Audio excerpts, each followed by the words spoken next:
Time for the 49ers Rush Podcast. All right, we are to number 50 on the 49ers roster countdown, and we've got a rookie, an exciting rookie. Wide receiver Ronnie Bell comes in, number 50, pretty much right smack dab in the middle, and now we're getting into this, okay, back-end rookies, who's going to shine, but if you can tell, we have them above the 53 threshold. So Ronnie Bell is a person that I think has a coin flips opportunity to make this roster. Now let's dive into who he is, what we know about him, and how the 49ers are going to use him. Now, shout out to Josh, the 49ers guru, for just putting together an awesome episode and research. He wears jersey number 10 and shows up with energy. I just left the 49ers' very first training camp practice, and Ronnie Bell was bringing it. He was the energy creator. Him, Jake Moody, Spencer Wagee came out and started doing the Cupid Shuffle to get everybody livened up, and by far, Ronnie Bell had the most enthusiasm. So he brings the energy to the field, no doubt about it. The film shows as much whenever he was with Michigan. 6 foot 190, built like a 49ers defensive back, 31 inches, which 31-inch arms, small side, 23 percentile of wide receivers. You know, the 49ers are a team that do not necessarily covet the large wide receivers. They want people that can do things in space. Ronnie Bell fits that. Small, only 6 foot, crazy small arms, 31 inches. He's 23 years old, ran a 4.5340, no issues there.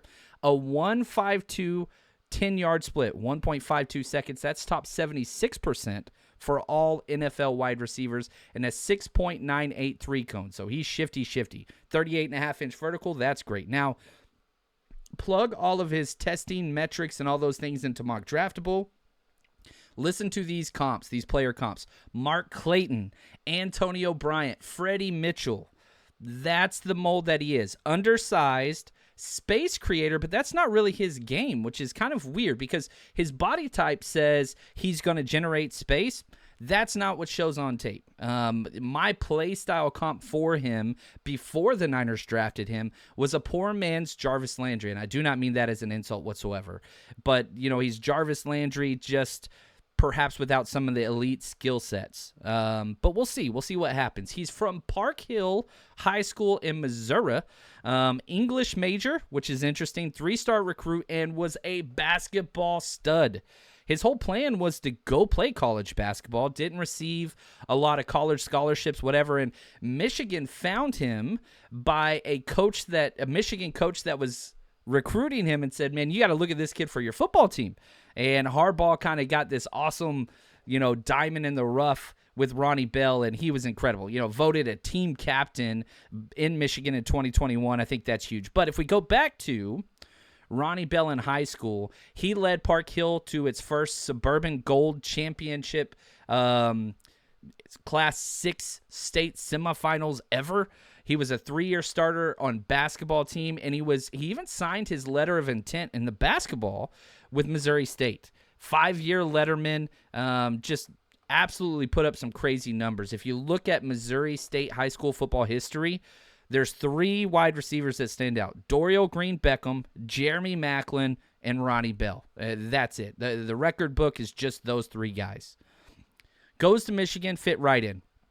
2-time All Big Ten honoree, Offensive Skill Player of the Year in 2019, and he kind of does it all. Wide receiving, jet sweeps, punt returns, all those different things. He was Michigan's Offensive Rookie of the Year back in 2018, so when he showed up, he balled out.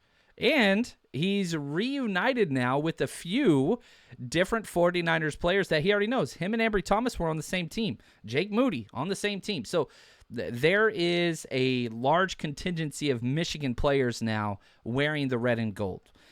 Now, he was drafted very late, and I think this is one thing that I think we can forget. He was drafted, and nobody can ever take that away from him. I'm not trying to do that. But he was a 7th-round pick number 36 in the 7th round.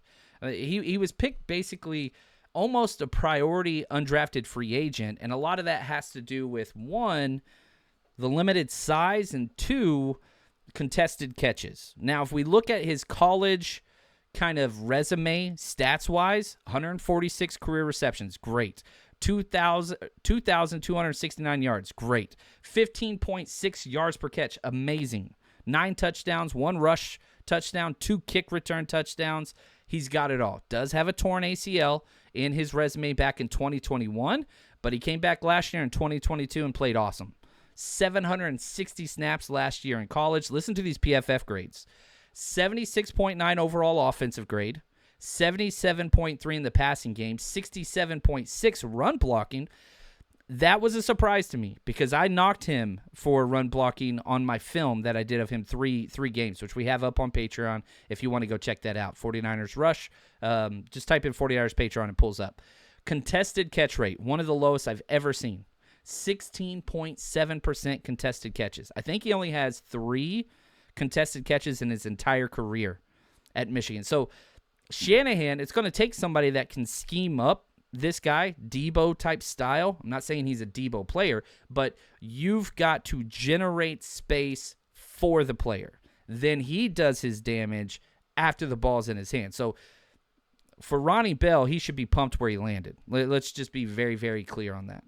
My film and all of these were brought about before the Niners drafted him. Strong route runner, toughness, first down machine, run after catch upside, great football IQ, return specialist, jet sweeps is where he's going to belong. Good ball skills, does have issues versus press coverage, modest production, release package needs work, struggles with contested catches, blew his knee out 2 years ago, came back even better. And this is what I said, hopefully this just paints a picture of the player that I saw him to be. He plays like a New England Patriots wide receiver.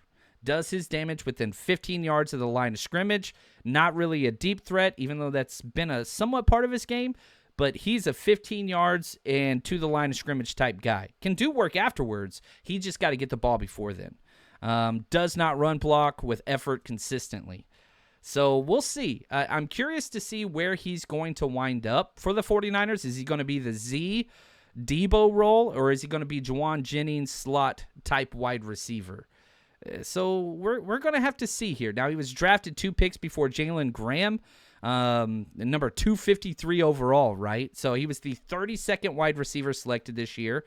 I had him ranked 26th on my wide receiver ranking. So pretty close. So I liked him a little more than the 49ers did, but very, very close. Now, I do think one of the reasons that Ronnie Bell is interesting is he has different pathways to make this roster. Can he earn that number 5 or 6 wide receiver spot? That's open. He's going to have to pass some guys. But even if he doesn't hit that, if he could prove himself as an elite returner, then he can make the roster there. So can he be the punt returner over Ray? Can he be the backup punt returner? Can he be the kick returner over Ray and Deshaun Jameson, fellow rookie? There's options. Special teams for sure he's going to have a role on if he makes this roster, but there's competition, and it's not a lock. I said at the beginning, I give it a coin flips chance he makes the 53, but that's not going to end his journey. With him being selected in the 7th round, I think that he's going to have a spot on somebody's practice squad. I hope it's with us. He's just got to either win out the number 5 or 6 wide receiver spot, or he's got to win out one of those return spots. It's going to be hard to pass Ray this year, but if the Niners see enough that he could be the Ray replacement next year, the 49ers redshirt program will continue to hold. And Ronnie Bell's going to be a fun one. I know he doesn't like red shirts being a part of Michigan, but that's okay. Excited to see what this rookie can do. And for us, we'll just keep counting them down.